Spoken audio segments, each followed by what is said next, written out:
Hey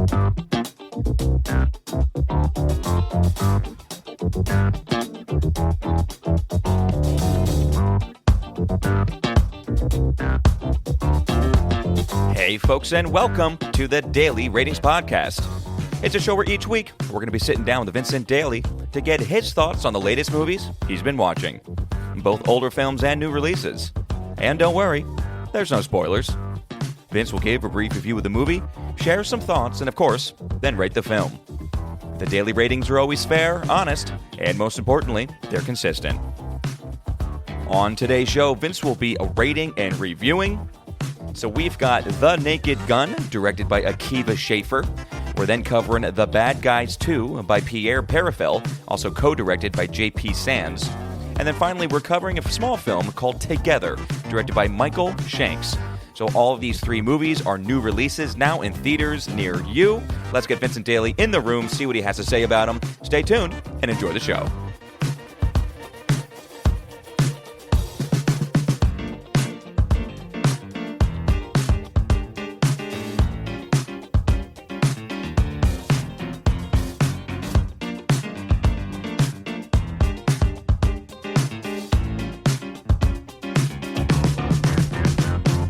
Mr. Vincent Daly, how are you doing across the table? Tommy boy, how you doing? How was your movie theaters this week? How were your theater experiences? Can I say amen for short movies? This was a short movie Yes, week. it was, wasn't it? Well, that hour and 25 on The Naked Gun? Yeah, Are you kidding me? Are you kidding me?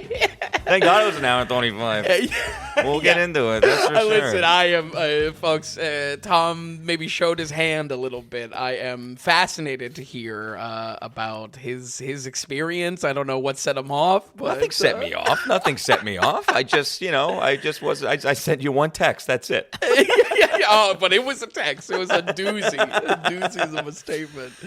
But yeah, no, hey, listen, short week, obviously coming back from my trip. Missed you, good to be back to it. Great to have you in the chair again. Short week was real, or short movies this week, honestly, was like very much appreciated. So, well, yes, but they were all theater watches. Yeah, Yeah, it's true. It's true. The one thing, the missing link in this is the most watched film on Netflix of all time, which is Happy Gilmore 2, or the biggest opening a film has ever had. Right. Happy Gilmore 2, I watched it. Oh, okay. Watched it 1.5 times. Oh, 1.5. Maybe I'll give my two shoes on it later. Interesting.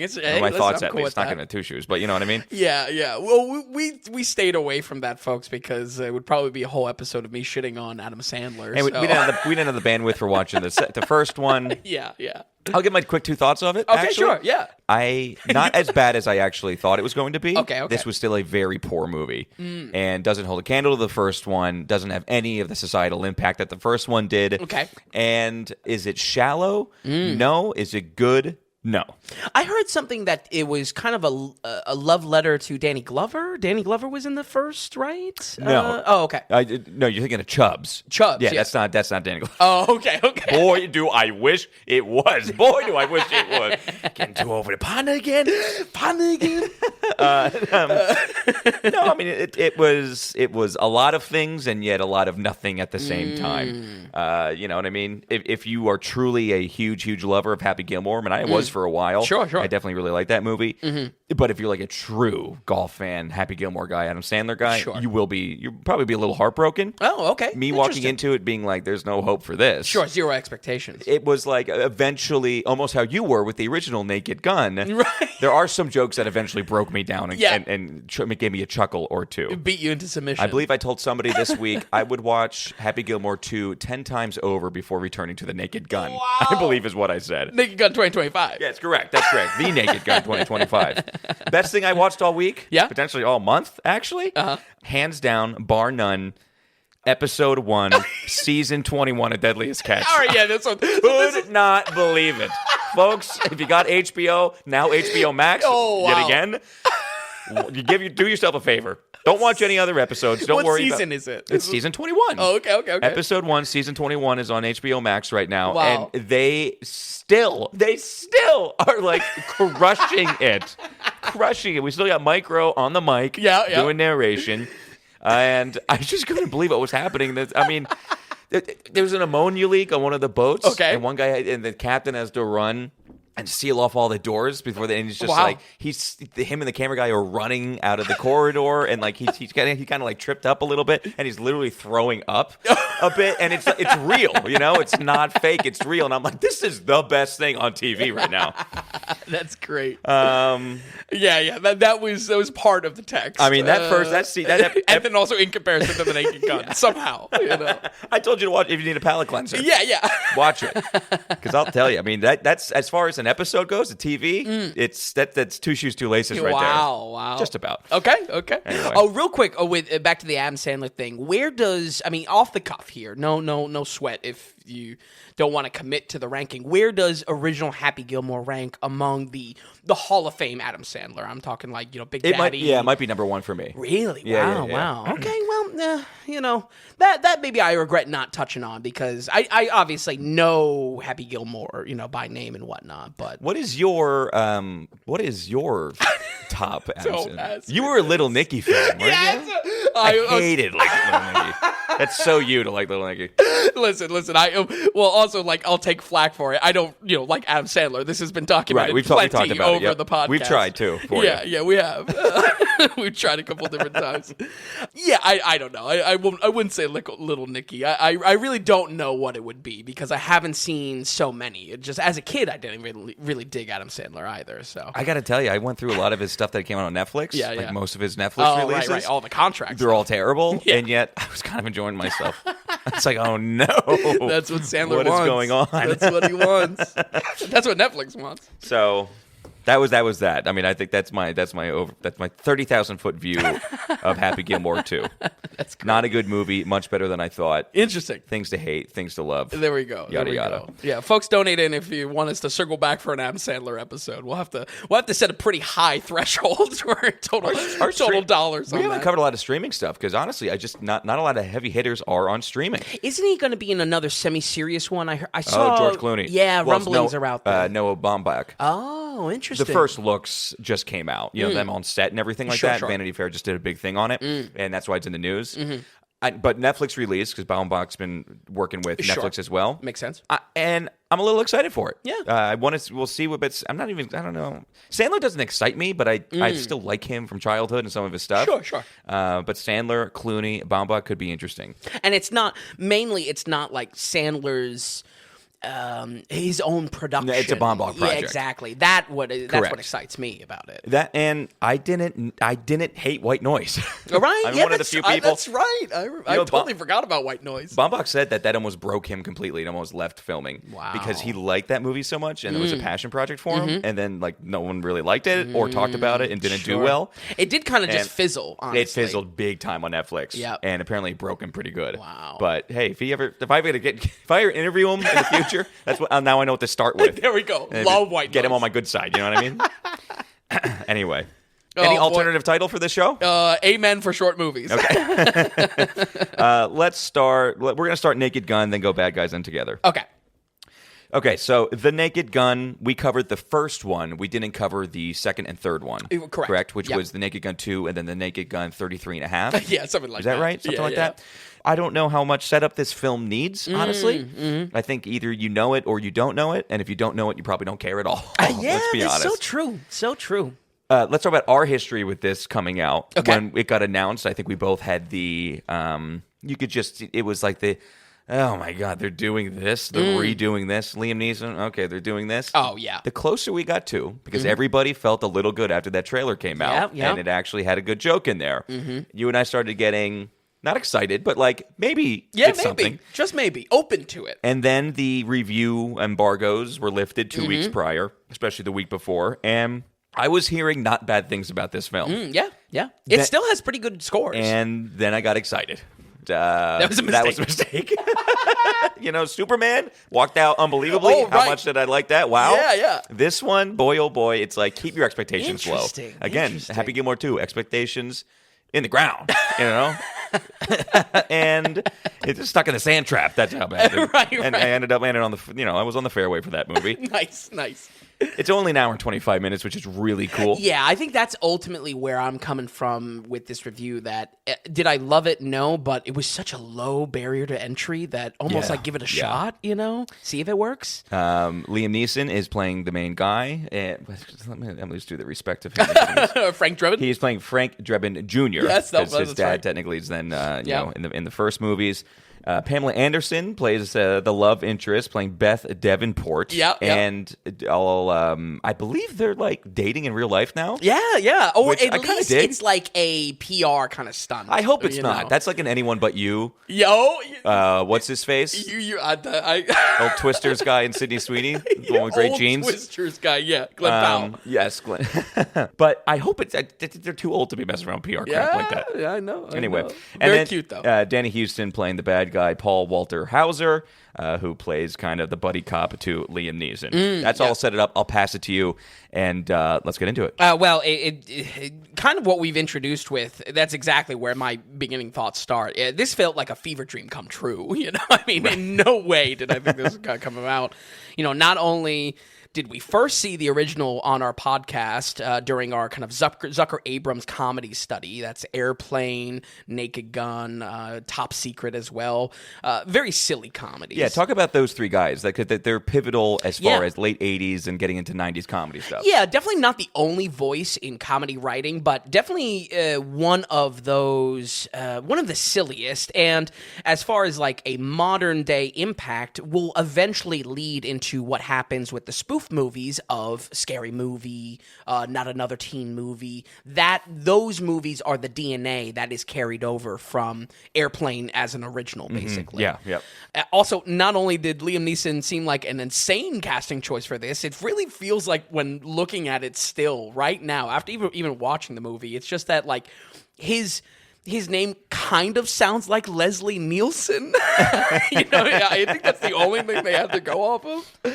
I didn't have really a lot of faith in this making it out of the writer's room, no less being, actually funny. But ask anyone that has seen the trailer for this, and it might just pull off the impossible task of bringing back comedies to the mainstream.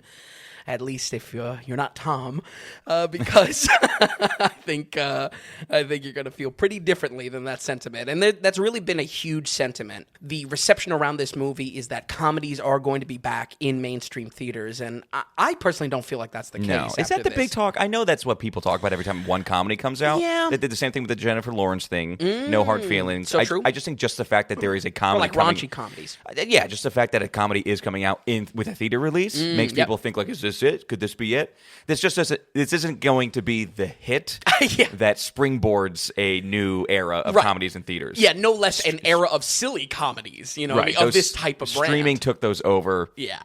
And now, Amazon comes out with them and no one cares about them, basically. Yeah, so true.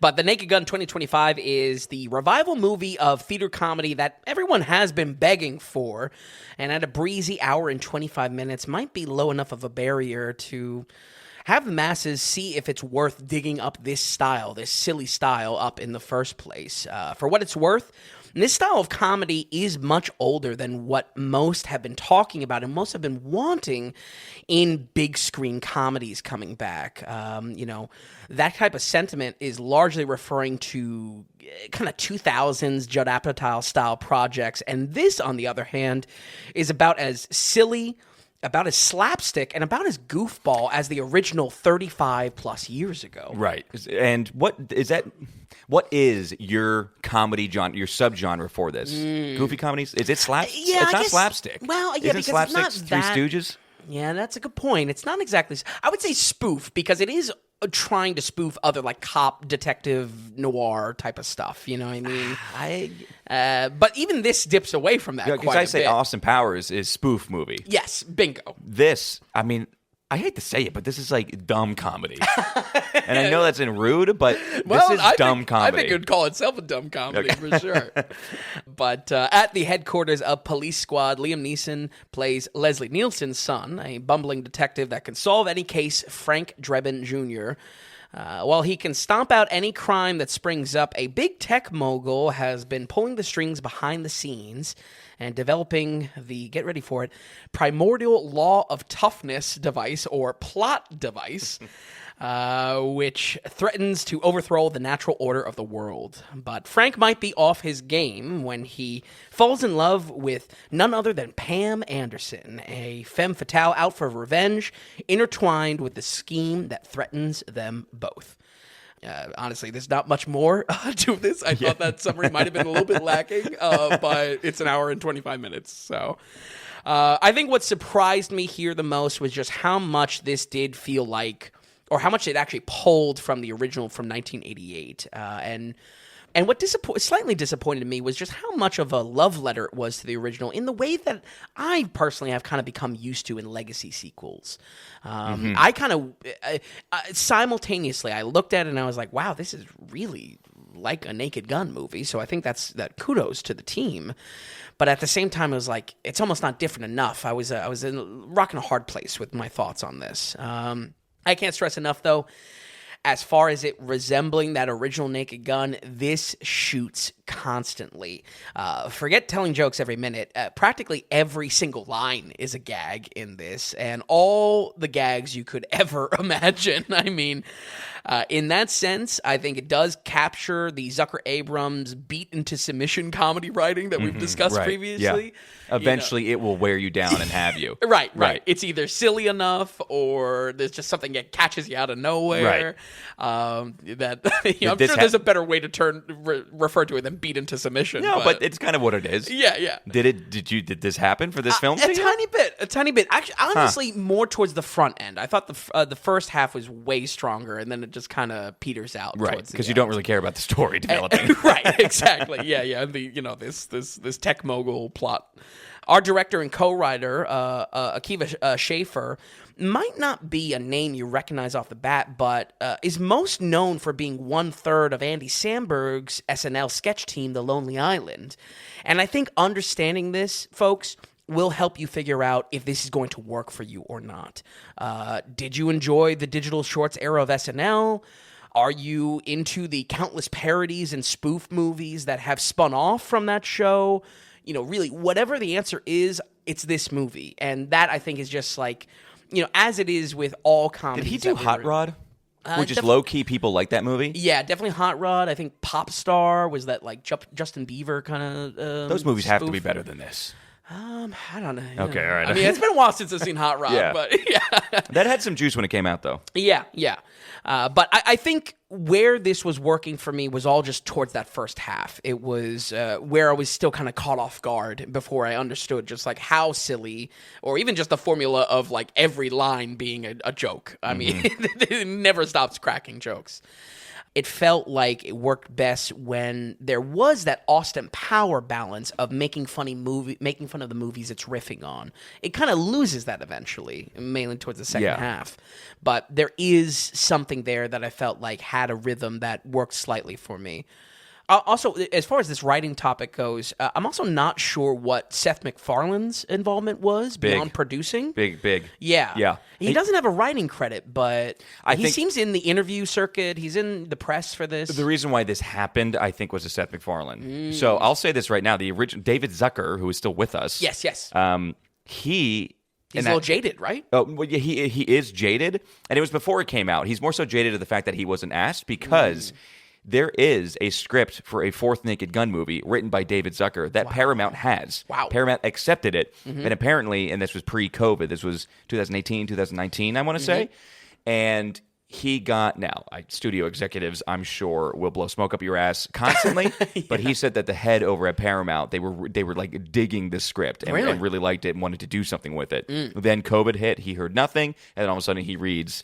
that Seth MacFarlane is going to be producing and making Naked Gun 4. Yeah. And so I can't help to know that there is the original David Zucker, the guy who's created this, co-created this, a complete finished script sitting over at Paramount. Yeah. And now I'm like, it has to be better. I mean, the low-key thing with this, in my opinion, is Seth MacFarlane's involvement. Yeah. When Seth MacFarlane is no good anymore.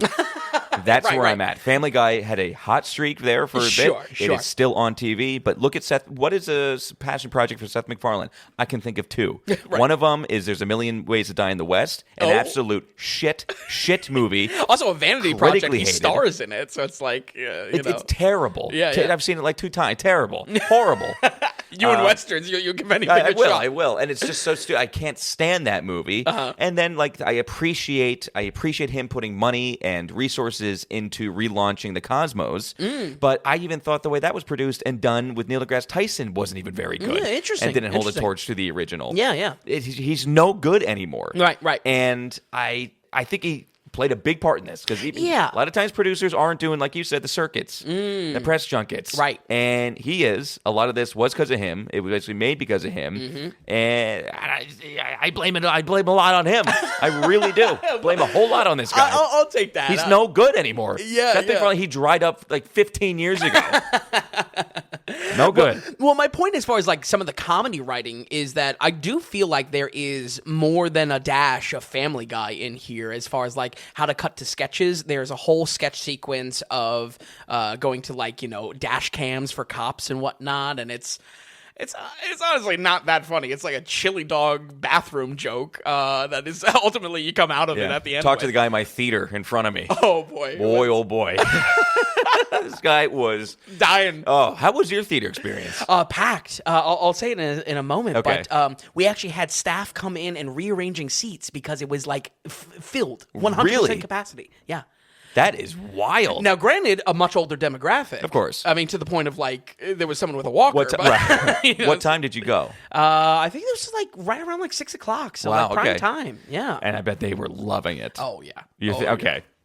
And listen, I will say, and I'll mention it in a bit, it did kind of make a refreshing theater experience as far as just like seeing a comedy, laughing with people. But this guy was ruining it for you. I had a relatively crowded theater. It wasn't crazy crowded, Sure. there was people in the theater. Yeah. I was by far the most quiet. Most of them chuckled multiple times, and then half of the crowd was laughing at everything. And then there was one particular guy who was just couldn't believe himself. Do you remember the elder teen in Paddington in Peru? And by the end, that kid was like freaking out at the end. Being like way too into it. And like loved it. Oh, yes, I absolutely, yep. This was an adult guy doing the same thing, and at times going like, no, don't, oh my God. No he was doing the way. thing when you're laughing so hard, your chest is kind of going in and out, and you're like a bucking bronco, right? And it's whipping your head up and down, and it has Holy an effect on your foot where your foot starts to stomp on the ground. Wow. He was doing that move. Oh, and yeah. I mean, You probably weren't even locked eyes with the screen. You're just like drilling right this now thing. I'm just angry because it's like maybe it's a me problem. Maybe it's all two shoes over here. Can't enjoy myself. Two Shoes loves to be a sore sport, Oh boy, but so yeah, there were some people loving it, and safe to say, it wasn't my comedy. Damn. But back to, I didn't want to take it too much off, but what you're saying is you could feel Seth MacFarlane's touch in this. Yes, thing. the Family Guy breakaway sketches. Yeah. Again, I mean, that in itself is something that maybe His formula.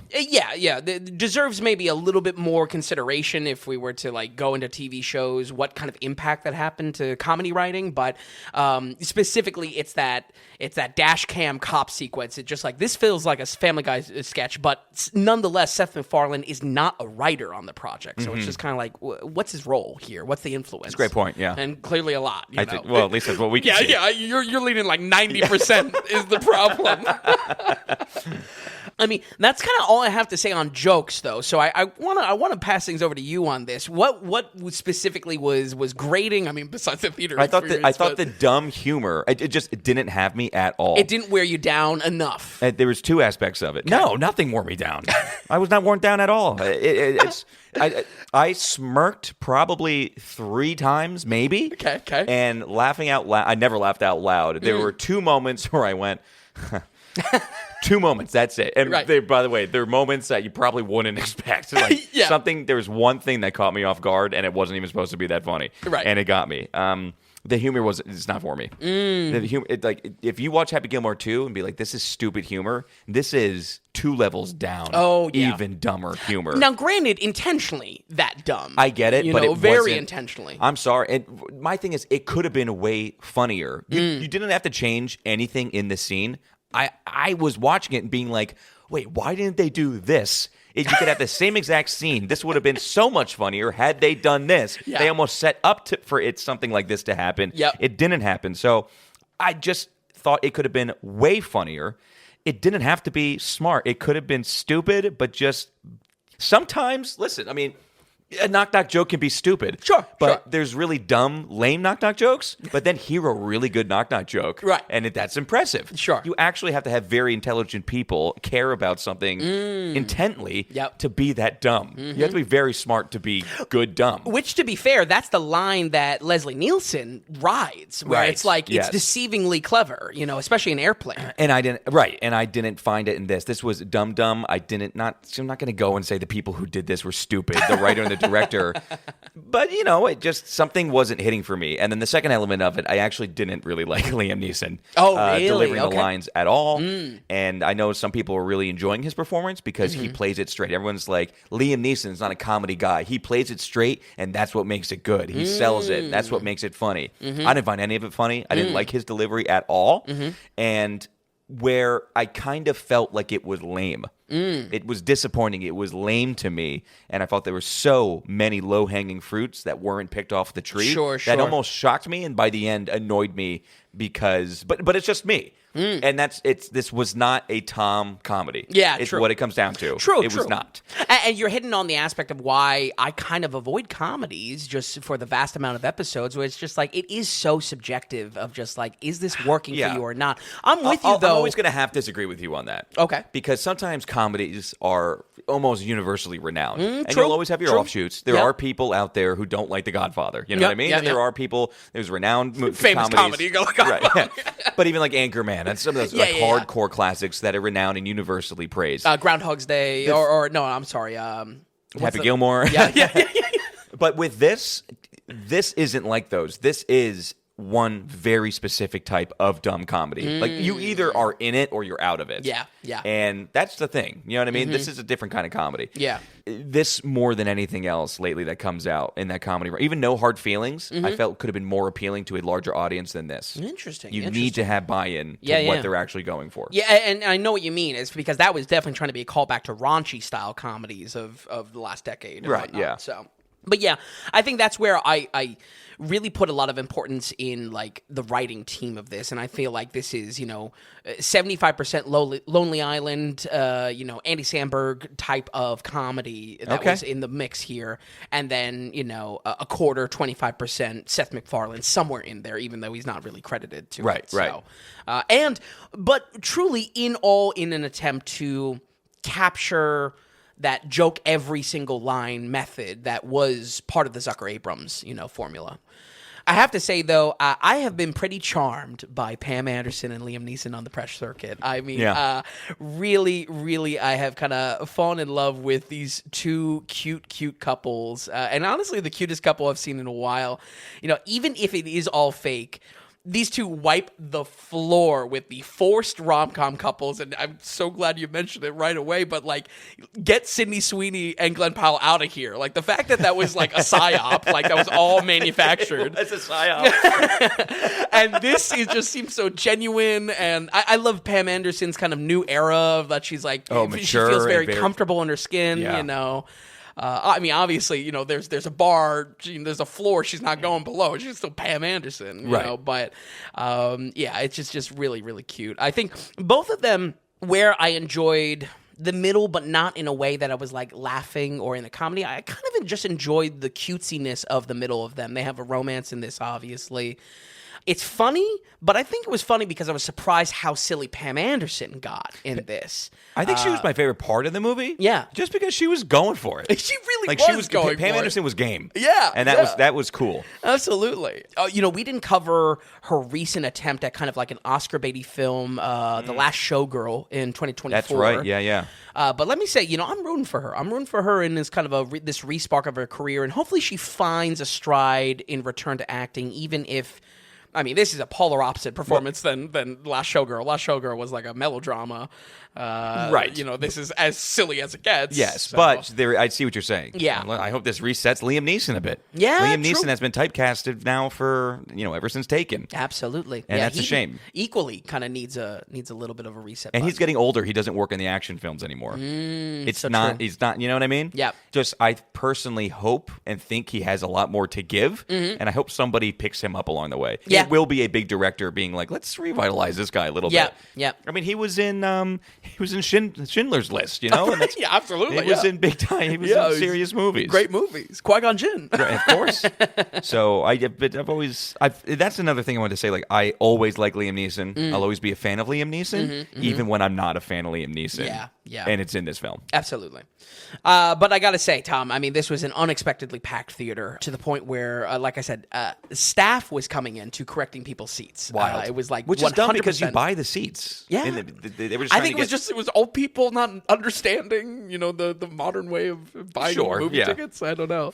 Or they had people in the front trying to buy seats and they were like, oh, we can open up 2 more. Yeah, it's true. It's like you walk into a crowded bar. They're like, we can squeeze you in. Can you move down? I think we could get another stool in here. That kind of thing. Yeah, exactly. But I think that fact alone had me kind of reflecting on how much people do want to see this type of movie return to theaters, even though this wasn't going to be the gateway drug to more of these type of movies, I think. And it did make for a decent watching experience. Personally, I had zero expectations and just was surprised how much it was a love letter to the original, despite zero involvement from the OG creators. And while I don't think it's going to be a gateway to a new wave of blockbuster comedies coming back, I do think there are much worse movies you could waste your time with this year at a much longer runtime. Again, that barrier to entry is about as low as I've ever seen it on the podcast as far as covering a new movie.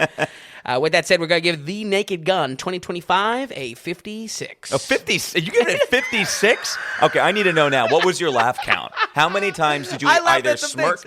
I laughed at some things. I don't know. How many? I want to count. I don't know. Wow, was that numerous, huh? You were, oh man. I'm laughing more at you. You're probably slapping the guy's walker next to you, just loving it with him. You're right, knocking down the walker. Well, listen. You have to illustrate this. You have to illustrate. I wasn't going to. The device. Let's get to Tommy Flip Flop easily. There's not a single piece of content that came out this year that you could waste your time on more than this. Let me set the stage. Okay? I mean, seriously. Phenomenal. It's an hour and 25 minutes that you will never get back. This is what I wanted.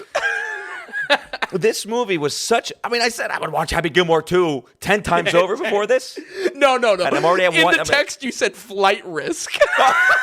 Which I was What like, oh boy. I said? Yeah, you said I said flight risk 5 times. Okay. I'm saying Happy Gilmore 2 10 times, flight risk 5 times over. Okay, because at least I get Mark Wahlberg. Y'all need a pile. Yeah, right. I get something. It's so There's bad. some trash enjoyment. This just didn't have me at all. And again, that's I can't. It's so subjective, especially with this one. Right. Okay, so let me put it this way: if you watch Airplane and you're not had in any way, don't even come anywhere close to this. Because absolutely, it doesn't even rise to the occasion. Spoof movies in general, just being silly on comedy. If Airplane is an A-tier comedy, this is a D-tier 2025 comedy or something. I mean, it's not even in the same ballpark. So if Airplane isn't doing it for you relatively, this is just to stay away. And you have an hour and 25 minutes? I have a great idea. Hop on HBO Max. Stop, don't plug it again. Season 21, episode 1, Deadliest Catch, okay? This will hit for no one because why would you watch Deadliest Catch? Flip flop, the easiest flop I ever gave, almost. Wow. Because we have no zero shoes now. Because it's too hard. You can't put a zero shoes on a sticker. It doesn't work. Right. It doesn't it's illustrate a Tommy it. flip flop. Lowest score I can give it. Easily. Well, I'm glad you gave it. I think that needed to be illustrated. The divide between us. I was so annoyed.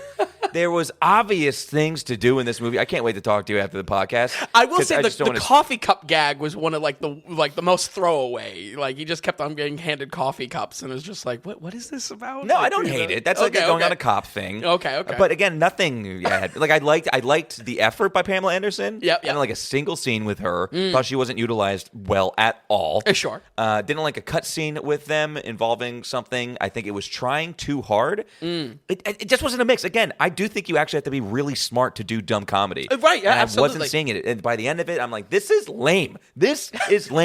Danny Houston's character could have been 20 times better by doing very basic things with him. And they refused to do it. They didn't know what they were doing. Total. And now it bugs me Amazing. knowing that the OG guy has a script in the can. Yeah. And Paramount's got the rights to it. I'd be interested to, because we obviously only have one Naked Gun under our belts, but two now. But like, if there was like really a diehard fan, I really wonder if what their thoughts are on this one, just trying to be, basically a wannabe from the original. Yeah. It had a decent weekend, so it made $17 million, Okay. which doesn't sound all that great, but Sure. for this movie, Right. it was actually pretty good. That's it. That's all I got on it, though. That's all I got on it. Listen, I that is so refreshing. Not only did I not have to shit on Adam Sandler in the previous weeks, now you shit on a comedy for me. That's fantastic. It's bummed out. yeah, that is true. That's not good. Because the trailer had promise, and it's just the trailer's going to have the main jokes. Yeah. I probably would have laughed at that joke, and it's it's in the trailer already. Way to blow it. That's what I mean by the front loading aspect. I feel like a lot of the best was front loaded Because in the the setup, first 30 because minutes. in a comedy like this, it is about the setup. Yeah. You know what I mean? Once we actually got knee deep in a plot, it was like, I don't know. It's terrible. Yeah. Who cares? 56%. Wow, you love this movie. Stop. Again, it's so quick. It's so breezy. I mean, it's kind of like I don't know. There was an aspect there that I feel like. I checked my watch. Oh yeah. Yeah. Especially when that guy was slapping his I knee. almost dozed off at one point. I kid you not. No way. There was at one point I was like, I'm not having it. I might as well use the time to get some shut eye. Oh my god. Okay. Amazing. That's it. We're on. We can cancel that now. We're good. Yeah, 56 in a and flip flop. Okay. Emphasis on the flip flop. Let's go to The Bad Guys 2, which Yeah. I felt wasn't getting a lot of press. Yeah. Now, I don't know how much I'm being marketed for this film. Sure. But for a big animated Universal picture. Yeah. And it's the second one, and everyone's back, and the first one kind of punched above its weight. Yes, I think. absolutely. I was expecting more buzz. And the fact that there wasn't buzz has me concerned of how this came out in the wash. But The Bad Guys 2, the same director is back, Pierre Perifel. It is co-directed by J.P. Sands, which a lot of these animated films are doing. And this is Universal's animated division, correct? Yes, DreamWorks. Yeah, Of course, stuff. Yeah. Well, no, I think I think it's a valid point because it's Universal Studios, like the parks. I feel like that now it's owned by Comcast. It's for the parks. A lot of this stuff. Well, that's true too. Yeah. But let's get into it. Set up The Bad Guys 2, and I'm excited to hear differences, comparisons, and how you, in general, overall like this. Yeah, well, I wasn't exactly eager to throw a kids movie in this week, but the first was a real stylish and real fun animated movie that I enjoyed, and maybe more importantly, it is yet another movie to show how DreamWorks is killing it in the animation space, doing a lot of mixing of 3D and 2D animation styles to pump out something fresh for once, where we've talked about it on animated projects, especially from Disney Pixar. That's just kind of like these are throwaway. They're oddly becoming formulaic for the company that made the formula for the last 20 years. Now, while we might not have covered the big recent examples of DreamWorks making strides with this, like Wild Robot or even the back catalog of the How to Train Your Dragon movies, it does look like The Bad Guys is going nowhere as one of the studio's new tentpole franchises, and I'm here for it. I think. It's going nowhere? Oh, yeah. I mean, it is staying around. Okay. They're definitely leaning into it. The Bad Guys are in the splash art for DreamWorks now. Right. So it's what you're trying to say? No, it's going somewhere, actually. Yeah, That's what you're really saying. Right. The Bad Guys 2 is yet again a stylish family action movie having fun in a world of crime, heists, and animal characters who have kind of hearts of gold. After the bad guys turned themselves in at the end of the last movie, their new civilian lives really aren't cracked up what they thought they would be. But every step they make towards redemption is interrupted by a new gang called the Phantom Bandits, using the same calling cards as our former bad guys.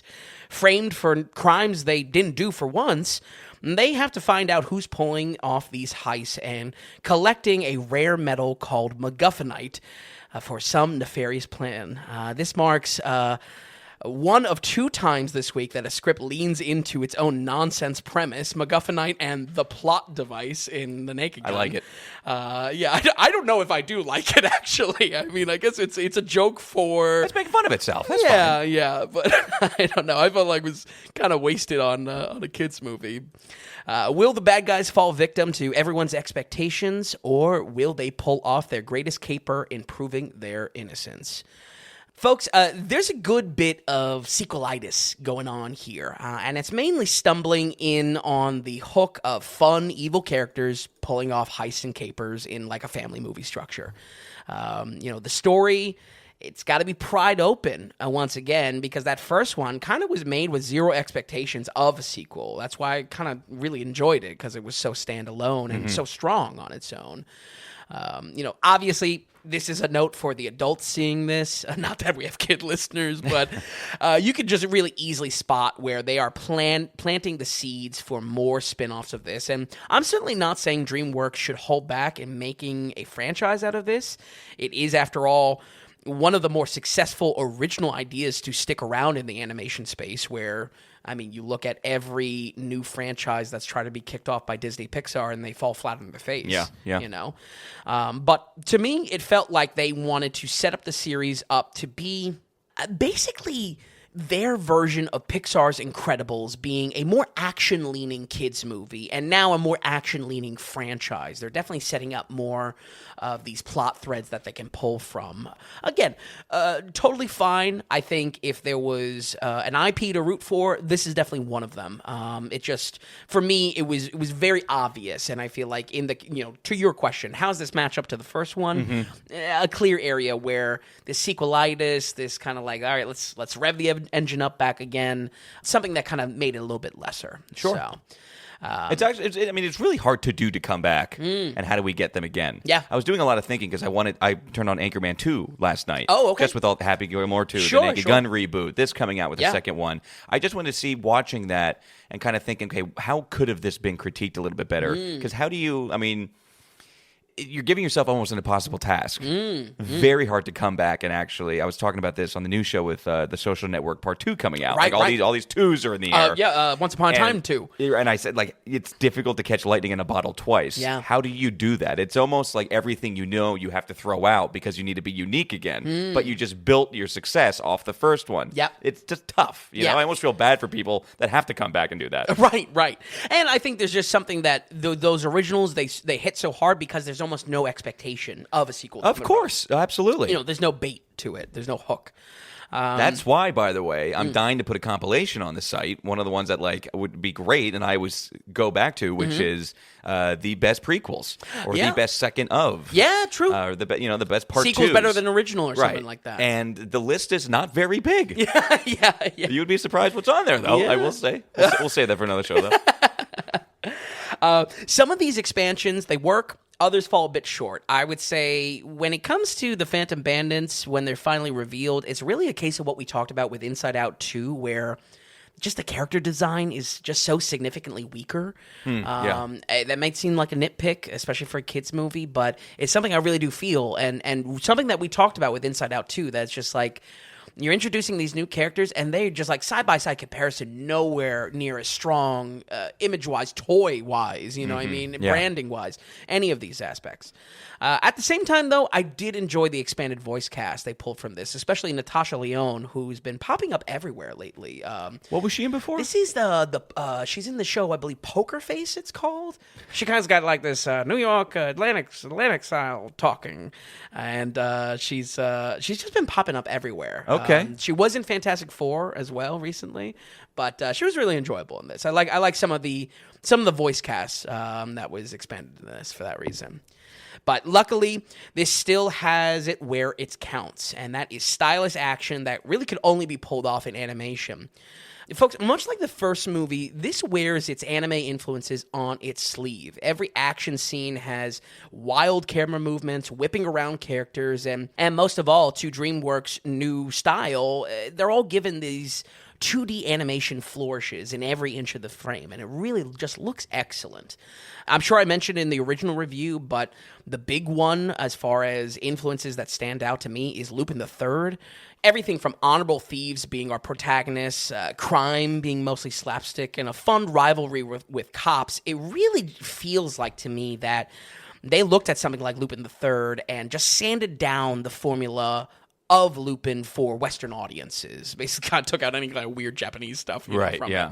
But it's all there. And listen, if you need a direct evidence, concrete evidence to this, just look at any driving sequence and how they're animated. I mean, really, side by side, these are like anime sequences in how the cars are animated and how wild it is. We kind of said the same thing when we watched Puss in Boots, The Last Wish. Yes. And that's DreamWorks as well. Absolutely. And I like that because to me, it's not necessarily, like you said, a lot of 2D stuff going on. Yeah. Not crazy expensive, it sounds like, to do. Yeah. But if they're going down that route, it gives an extra excitement to it. Yeah. Another visual thing that keeps you engaged, which I think is really cool. So that's good to hear that they're still kind of, DreamWorks is doing something cool. I think so. They are the trendsetter for the decade as far as animation goes. And I don't know really down to the actual process, what it is internally, but it seems like a successful business model because you have 3D, the cheap stuff, done as the framework for it. Yeah. And then all the expensive stuff, 2D, is just done as little touches to it. You think that's the expensive stuff? Oh, yeah. But at least painstaking and what's going to lead to all the talking points in the animation industry, like overwork and crunch and stuff like that. Okay, gotcha. Animation kind of crumbles under right now. So... but stylish action is what separates this from other kids' movies. And yes, it might not have the heart or message of a Disney Pixar joint, but it is excessively good looking and enough that you never want to look away during action sequences. Little flourishes in the animation is why this looks so good, and everything from smoke to action lines. It takes those time-old lessons learned from 2D animation and blends them in flawlessly. Our opening scene is a flashback to the heydays of the team, which is an awesome way to kick off with, especially, again, the sequelitis is that they're not doing heists anymore, so you get like a little bit of the spark of that original. But by far, the slickest looking moments in the film come from a luchador wrestling sequence where, from color to how electric it is on screen, was easily up there with what the best came from DreamWorks with the Kung Fu Panda fights. Like when you think about like Kung Fu Panda 1, maybe 3, and just like how imaginative these fights are. This luchador sequence captures that magic. Okay, again. all right. So, all in all, though, not as strong as the first. Which is something that unfortunately kind of haunts these DreamWorks sequels, but still really solid and visually didn't come close to disappointing. Here's hoping the third one will be the best, just like the Kung Fu Panda franchise, and here's hoping DreamWorks keeps on chugging along strong. We're going to go ahead and give The Bad Guys 2 a 66. Okay, 66%. That is still a good movie, and it's still, I'm sure for kids, phenomenal. Yeah, what was your theater experience here? Dead empty, honestly. Really? Yeah. But I did see this on a Monday, so this was the last of the week. So, okay, yeah. Like I said, despite liking the original, I really wasn't like super excited to watch this. Yeah, well, the original got a 75. Yeah. Which is that's pretty good. Yeah, if you think about it. Absolutely. I always say that a very acceptable and kids animation film that you truly enjoy and can recommend highly. Yep. It's like 72% for you. Yeah, it always speaks. So 75 is like whoa. Keep your eye out for this. And 66 still totally acceptable. Sure.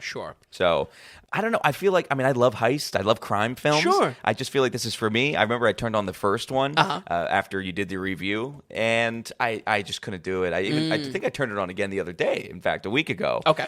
And it couldn't hold me. But much like anime can't hold me. So I think there's parallels there. Well, listen, you're nodding off in The Naked Gun. It's going to be hard. It's true. But I would say, that's where some of the voice acting cast here is still really enjoyable. Sam Rockwell as the main guy, wolf, just really enjoyable. I like that they brought back, you see what they do in Kung Fu Panda 4, which they made the fourth one. They really reduced the budget, and you can tell, and the cast that they got, they had Jack Black, and then everyone else was Yeah. nowhere where they got in the first couple. Right. And this one, they kept everybody, and like you said, even brought some people in. Yeah. And so it was a good heavy hitting movie still. And I think the budget was the exact same. They didn't even go cheaper on it either. Sure. So that's cool. They care about this, and like you said, they want to keep it around. So Yeah, it really is. I was surprised seeing it in the splash art for DreamWorks. Like it's like right after Shrek, the bad guys come up, and it's just like, oh, okay, I know. I guess they're planning more, Well, okay, so that's the Bad Guys 2 with a 66%. But okay, folks, let's go ahead and get into our producer segment. We want to remind everybody that the daily ratings here, we are completely producer supported. We are not advertising based. We don't have any paywalls. We have no tier structures. It's not pay to gain access to what we've got going on here. We are listener supported. Like I said, we are producer supported. So anybody who donates into the daily ratings becomes an actual legitimate producer of the daily ratings, because that's how they do it in Hollywood, and that's how we're doing it here. The whole system is a value for value based model. So if you're enjoying the podcast, if you're checking out the website, you're having a good time, is our show and what we do valuable to you? Is the website valuable to you? Are you using it? We look at that as value in your pocket. Can you send us value back in our pocket? It's value for value. This week, we want to give a shout out. We actually have no producers for this week, but we had 2 producers in the past 2 weeks.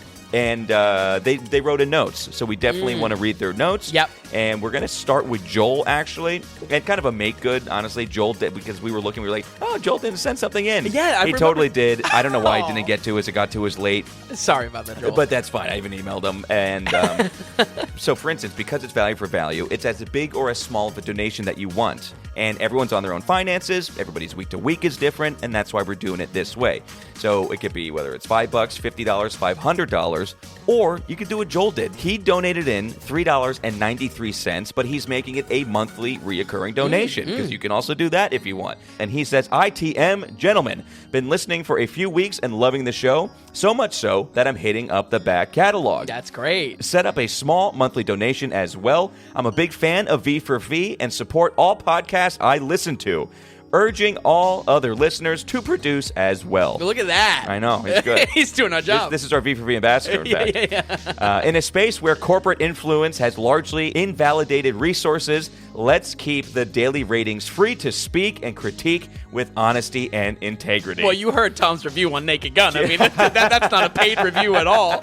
And Joel says, cheers to the next 2,000 film reviews. That's wonderful. That's a great, I love this, like, great note. Yeah. Joel, thank you so much, and that's what we like to see. He started listening just a few weeks ago. He's doing back catalog. He's finding it valuable. Yeah. And so he's donating in every month. The only other way to do it is all we want to do is get as many downloads as possible that we can go and shop around advertising. Exactly. Kind of bundlers. Yep. And what is the best price we can get per 1,000 downloads. Right. And then that's why you're listening to these podcasts now, and they've gone from 2 commercial breaks, 2 ad breaks, Yep. to now they do 4 ad breaks, and some guys will be doing 3 ads at a time. Unreal. It's literally like basic cable at this point with the amount of advertising breaks. Yeah, and listen, I mean, if that is needed for them to run their show, fine if that's how they have to monetize, but it's a bad product, and we don't want to, believe me, I'm long-winded enough on these reviews. I don't want to hurt, what we're going after and just talking about movies. Exactly and right. Hopefully also having this segment dedicated to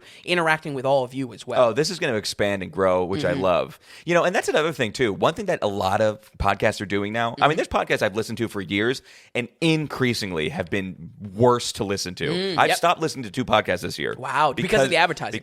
Because of how much they started doing. And people are doing automatic insert ads where it's AI comes in and tries to find a break in the audio waves. Oh. And so they insert that's just insert pre-cut. an ad. It's horrible. It's never matched well. It's always somebody's talking mid-sentence, and the volume never matches. Yeah. It's a horrible product. That's why we're doing it this way, and for many reasons. And with that, we also want to again touch base. Linda said in a note. Oh, excellent. So it's both the monthlies. Yes, both our monthly donations. Excellent. And we always tell Linda, whenever you want to write in a note, we'll honor it. She doesn't write that many notes. But she wrote in, Tom and Vinny, I have just started to listen to your review of The Unforgiven with Burt Lancaster. And just off the top of my head, after hearing the name Burt Lancaster mentioned, I am immediately reminded of Birdman of Alcatraz, one of my personal faves, her faves, from From Here to Eternity, definitely proof of Bert's romantic lead reputation. Yes, that's the big one. Which you were the one that was saying you were kind of surprised at how much of a heartthrob he was. Yeah. And Elmer Gantry, which is a fascinating example of talent. Yes, that's the one he got the Oscar for the same year. Okay, and well, she says these films are the ones that everybody knows about, and even people who don't watch movies. I am surprised to learn that you too do not have a viewing history of Burt Lancaster movies. It looks like it's time for a Burt Lancaster month. Yeah. And by the way, which we probably should give him some love. Yeah. And by the way, if you decide to do a Burt study, you'll have 85 movies from which to choose. That's great. I didn't realize his film catalog was that big. Yeah. But she says, keep up the great work. Your hard work and dedication are recognized and appreciated by me and all of your listeners. Oh, that's Thank wonderful. you. Wonderful. I would say check out our review for Sweet Smell of Success, because that's where I really was introduced to Burt Lancaster, and is also like phenomenal, like vicious in that movie. And in a way that we didn't get in movies of that era. Sweet Smell of Success, I mean, we have an award. Yeah, we have an award dedicated to it every year. Was really like a movie that I fell in love with him. So, awesome. I definitely want to get to a lot of these. Also, that Elmer Gantry, a weird one, but apparently like a really phenomenal movie and well-deserved Oscar win for Burt. So okay. I mean, that could be, now that was 59? Or that was 60? Yeah, I think 60 on the dot. It was a 61 Oscar. Yeah. Okay, excellent. Well, hey, guys, great notes. We appreciate you writing in. Absolutely. Again, we kind of had that made good there for Joel, but really, really appreciate it. And folks, this is what we want this segment to be. Because when you donate in, when you're a producer, if I didn't say, you send in a producer note if you want. And this producer note can be questions, it can be comments, it can be critiques of us. Throw in a conversation topic or whatever like that that we can expand on. We're excited as we grow the podcast, as more and more people come and listen. We're excited for this producer segment to grow and really build a dialogue with those who actually support us. Yep. And that's what being a producer is all about. It's getting you into the conversation, so that's what we want to do. If you want to be a producer, you want to get your notes sent in as well, head to thedailyratings.com and go to the donations tab. Everything right there is all laid out for you. We do have some set donations, like buy Vin a movie ticket, Gump Club, whatever, become a Godfather. But we also have the big value for value button there. And like I said, you click on that, it's any amount that you want. Appreciated as well on movies on weeks like this where it's like heavy in the theaters, 3 times over. That really is appreciated. It is makes appreciated. A difference. Yeah. I always say we are a shoestring budget here. We have little overhead, and there is still some upkeep too, like cost wise on a monthly, yearly basis. Yep. And it actually goes a really long way. We can't tell you how much we appreciate it.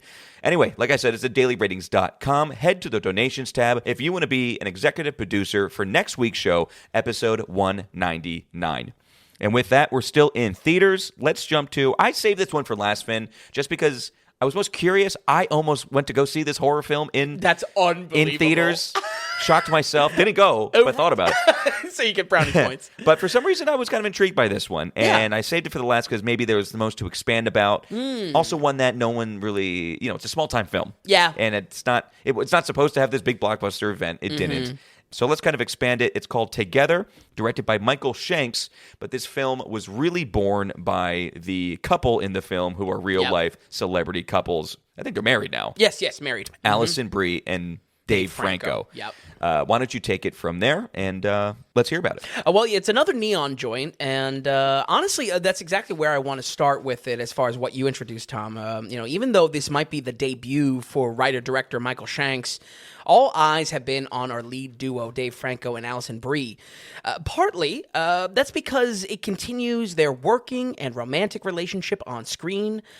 This is, I believe, the 5th movie they've done together. Oh, really? Yeah. So it's been going for some time now. And obviously, they've been a thing for some time. But also, and maybe more importantly, because of some controversy around this being a plagiarized story, surging to them as the faces of the project and legally as their producers. Right. They didn't even write it or directed it. Yep. It was because they brought this film into being, correct? Yeah, the lawsuit, whatever the scope of it is directed towards them as the financial producers. Yeah, basically they're saying apparently there was an independent film, very small film. Yep. And I believe the allegations are Allison Brie and Dave Franco took it's like not beat for beat, but pretty much the exact same story. I did some research into this. That movie is basically claiming that they took this concept. The movie itself is called Better Half. It came out in 2023, so pretty recently. That is recently, yeah. And sporting just that similar premise of romantic partners physically stuck together. Honestly, though, doing a little bit of digging into this, I think it's pretty irrelevant. One, not only is the concept of twin movie ideas super common in Hollywood, I mean, we have even touched on this on the podcast. It's a weird thing that happens. Yeah, and also kind of just like a hanging issue. We didn't really come to a good conclusion of like, I think what's the heads or tails on it? Like, why does it happen?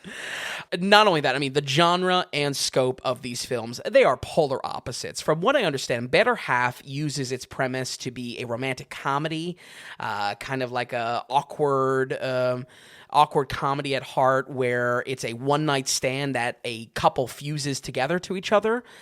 And together, together is a flinching body horror, and in the modern genre trend of horror, takes one psychological concept and structures its scares around it, in this case, intoxicating and addictive codependency. Dave Franco plays the supportive yet struggling boyfriend to Alison Brie, who moved together to the rural countryside to start a new chapter of their lives. On a hike, they find a sunken grotto that seems to pull them in with a dark force and supernaturally brings out the worst qualities they have in relying on each other. For some exceedingly stupid reason, they decide to stay the night in this evil place. I mean, really, I don't mean to get caught up on this. This is really like a moment where it's just like, why are you going in the haunted house, yes, you know? Yes. I haven't experienced that in a while, but this one's got it. And awake to find their attraction has intensified in hypnotic and twisted ways, continuing to worsen the farther they separate from each other. In their relationship, they have always completed each other, but now something deeper has been imprinted, something that draws them to be one. Folks, my thoughts on this are pretty simple. Together is a visually stunning movie continuing the trend of body horror returning to the big screen alongside big hits like The Substance from last year, but is seriously held back by our two lead actors. Really, you know, while they may in fact be married in real life and bring kind of a natural, likable energy to the story, both are sadly kind of bad performers. Really? Yeah. They did not have, both of them did not have the goods. I thought Dave Franco was getting better. Maybe a little bit. I mean, there's one side of this that you can say, well, there's a physical performance here. Yeah. That, you know, it very much is acting, but it's not like acting as we know it. Acting as we know it, emotional backstory, character stuff, all really lacking, unfortunately. Damn. On this one. And Alison Brie, too. Like, I liked her in Mad Men. I know she plays that part in Community. Sure. And then she was also in that Netflix show Glow. Is it Glow or something like that? The 80s female wrestling or something like that? I haven't really seen much with her, but I always thought she was good. I don't know. I thought she was good. Right. Interesting. But both of them are...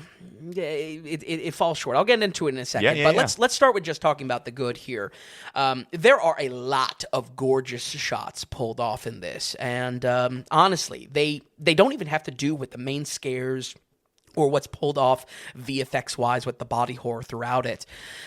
Its focus on symmetry is not just another wannabe Wes Anderson style. All of it is tied into this relationship theming, central to the whole film. You know, this drives home a certain feeling of comfort in the partner we all get used to, whether it's effort in the relationship stagnating or kind of walking through the emotional landmines of one side struggling more than the other. The camera work is always constantly aware of this divide between the two characters, even when they are literally inseparable. I think what I appreciated so much about this is that how oddly comfortable that feels from time to time. You know, there's really like a hypnotic, there's a trance that comes over, this dark trance that pulls them in to experience something that they obviously don't want to fight. They want the relationship to work despite the outcome of this being horrifying. I would say a gorgeous scene to look out for if you check out this film, folks, is a shower scene where I think they show some of this in the trailer. Yeah. Basically, when they first try to go about separating their lives, not only is it creative how it's presented with a locked overhead shot of a car driving off, but just a great example of visuals being storytelling. Really, I mean, visually is what was holding this up, and it was honestly great. We might have something with this director then. Yeah. Because you're right, this is his first feature. He's done some shorts and things like that. Right. But nothing major. And the cinematographer he filmed, he did season 3 of True Detective. Oh, okay. He was cinematographer on Mortal Kombat, you know. Interesting. Well, we're going to have to return to that eventually. Apparently a record-breaking trailer on the new Mortal Kombat. So this was the thing that really engaging you. Yeah. And the Cronenberg horror and body horror. Yeah, absolutely. I would never have guessed body horror would come back in a way that is somewhat mainstream, but it really is. Got to run through the motions. Yeah. Something interesting is happening here in the horror space, and I was already rooting for this going into it. I was really wowed by the visuals. If anything, was just disappointed in that acting. I thought if one thing was locked down in this movie, right, would have been the real life couple. Exactly, who playing a couple. You told me this is their 5th time working together. right. They're pretty good together, right? That's the other hand, though. And as I was watching this, just something wasn't clicking. I think part of this, I don't know how much proportion, what's the swing on this, but I think some of it does revolve around editing and pacing. Just a little bit wonky here. It feels like big chunks are missing from this occasionally, and in important moments where we're either getting motivation or background story to these characters. I don't know exactly what was happening there. I think in some of these critical character moments, neither of them have good acting performances almost at any point in the film. Cute chemistry for sure, but both kind of ass in the scenes that matter. It's the scenes that don't matter that I think they were all right. There was a naturalism to it. They felt like a real couple. Yeah. In like the playful scenes. All the scenes that matter, that they had to play the character, they had to play the role, really, really fallen short. It's not exactly news that Dave Franco isn't the best actor, and like I said, I haven't really seen Alison Brie on a lot of stuff, or at least that sticks out in my mind, but I just expected them to raise each other up. Like, it was almost like a kind of a no-brainer. An early example of this, just so I'm not, working with, hypotheticals or just no concrete evidence here. When they first fall in that cave early on, Franco is sharing his trauma and really unloading some important backstory that will come around for his motivations later. Not only does the pacing of this scene not click, and again, somewhere in this editing, pacing, there's a little bit of a stumble. Okay. But I just really was not sold on the character that was supposed to be delivering this. There are definitely some moments of slight dark comedy here, so maybe after test screenings they could have cut that out. Maybe that explains the lopsidedness, but unfortunately, really, I did think both of their deliveries sometimes fell terribly flat. I mean, maybe ass is too much. It's just a little flat. It's just the exact opposite of what I expected to be effortless as a strength in this project. You know what I mean? Yeah, like I said, I thought this was, if this movie had one thing locked down, it was that. Exactly. And that's where there's some disappointment, because I definitely liked this film visually. I definitely like this film in the concept of it and the horror of it. Yeah, it's a shame that for a long time, I mean, even in covering bad or iffy horrors, I haven't had to deal with bad performances being what you would almost associate with older horrors. Mm-hmm. Like horror as a genre is just like throwaway because it was going to have bad acting. This, unfortunately, was kind of a rude reminder of that a little bit. And again, that like haunted house vibe of just like, and you're sleeping in this evil cave? Like, what's going on here? The jumps in logic that you have to excuse. Yeah, exactly. And probably, in hindsight, where I'm glad you probably didn't check this one out. I'll use my horror credits in October. There you go. Okay, there you go. There you go. So you please run it by me first. Overall, though, mostly just a little bit disappointed with our leads. Working in those casual moments, but falling way short in the big ones that matter. Horror, though, is no stranger to poor acting, however, and I think this makes up a lot of ground nearly everywhere else. Personally, I would have liked to see things get even more weird. Once answers start coming, it's not predictable, but I wanted it to kind of go an extra step, almost like The Substance, where it's just like, oh my God, we're only up. It's only climbing.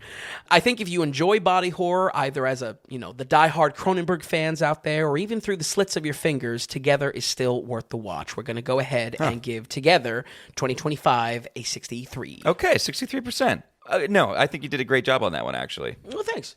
And I don't think I'm going to watch it now. But maybe not that good of a But you're start. right about that Cronenberg aspect to it. And if it looks that gorgeous, this film, and unique in certain ways, then, acting aside, you can still enjoy yourself. You've always made fun of me for saying this, but definitely a movie you could put on in the background of a Halloween party. I never critiqued that. I think I like that. We covered a couple of those Japanese horror movies. And it's just like, well, if it's only good for putting on in the background, the movie isn't really good. I guess I will have to agree with myself on that one. Yeah. But yeah, I would say I'd maybe be curious if anyone is a big fan of Alison Brie and Dave Franco, when they're collabing in these. I almost think that she's more loved than him. Yeah, maybe. She's been a part of big TV projects. Yeah, true. True. I totally forgot about Mad Men, honestly. Yeah, I mean, not the biggest character, sure, but she plays a great '50s young woman. Right. She's got this. Just her attitude is great. Yep.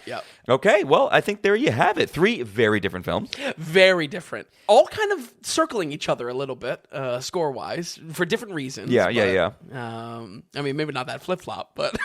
I mean, honestly, these scores are a lot of what we've been getting in 2025. Yeah, absolutely. And it's not all doom and gloom. I think there's some exciting stuff later in the year. Also, just a lot of auteurs, a lot of big-time directors coming back to the stage.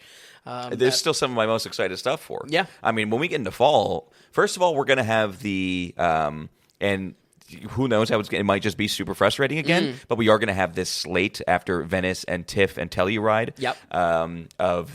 We don't even know most of the movies that are going to be coming out in November and December, because those are the film grabs. Festival and the Oscar buzz. Yeah, but apparently there are some that I'm kind of getting excited for because the buzz is already up. Yeah. And then we have Tron still. We've got Paul Thomas Anderson, which is almost the most to look forward to. And Aronofsky? what was the one I was talking about? Yeah. I've decided I don't like Aronofsky. Okay, I think that's acceptable. And we covered Aronofsky, and I was just I thought he's got so much. I'm kind of on board, and I want to be a part of it. Right? I barely watched any of his stuff. You were the one watching those, right? And but still, I get it. I feed off you Aronofsky people. And then I watched, and I'm like, oh, all right. Yeah, right. But we'll see. We'll see what Austin Butler can give us. Yeah, we'll see.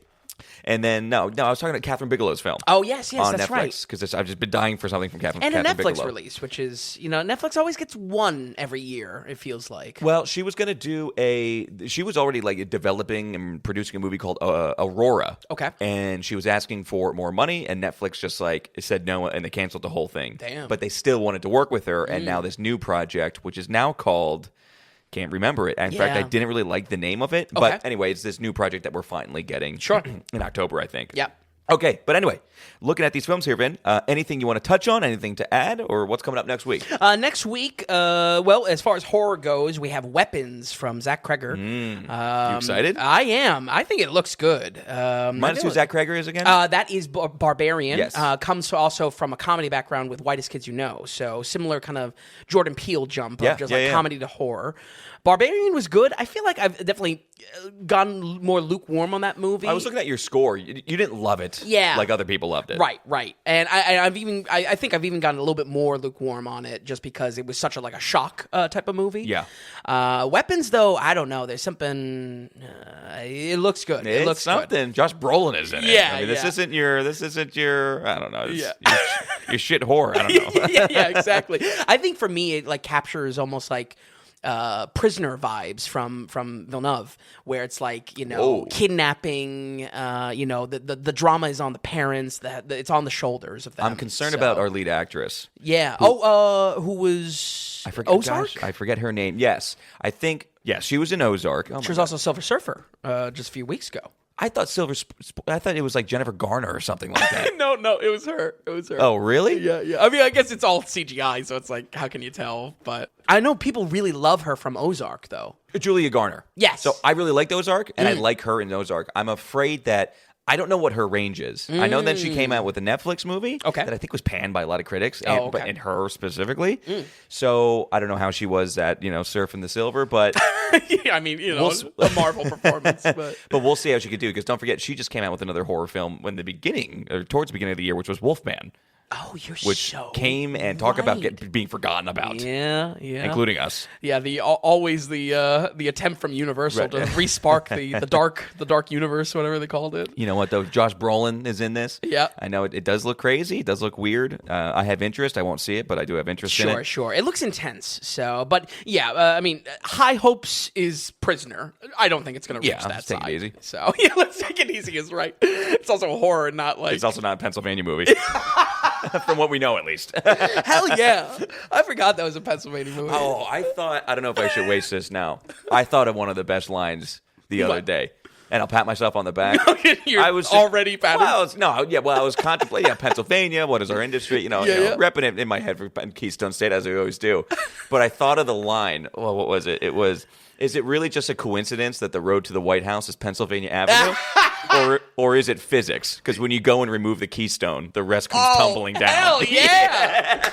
Send that to the governor. Thank you. That's really great. The rest of the week is Freaky or Friday.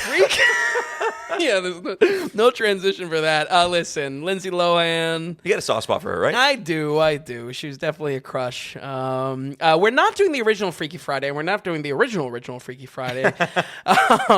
Originally, we were going to maybe do a series thing. I don't feel like watching a bunch of Freaky Fridays. And it's probably just going to be an open slot, something off the master list. I want you to go to your list and go scrounging around. You know? Absolutely. Hopefully, maybe, I don't know. I don't know which side do I lean on, weapons or Freaky or Friday, but I want to watch something for me. So. It's true. You deserve it too, Vin. You deserve it. Thank you so much for stopping by this evening and for these great reviews. Folks at home, we're running down one more time. We've got The Naked Gun with a 56%. Don't let them fool you, folks. This guy's a flip-flop on this one. We've got The Bad Guys 2 with a 66%. And finally, Together with a 63%. As always, thank you so much coming week after week. We always appreciate seeing more and more listeners coming and checking us out, and we hope you stay for a while. But thank you so much. We'll see you Tuesday for the new show, and as always, we'll see you Thursday back here next week on the Daily Ratings Podcast.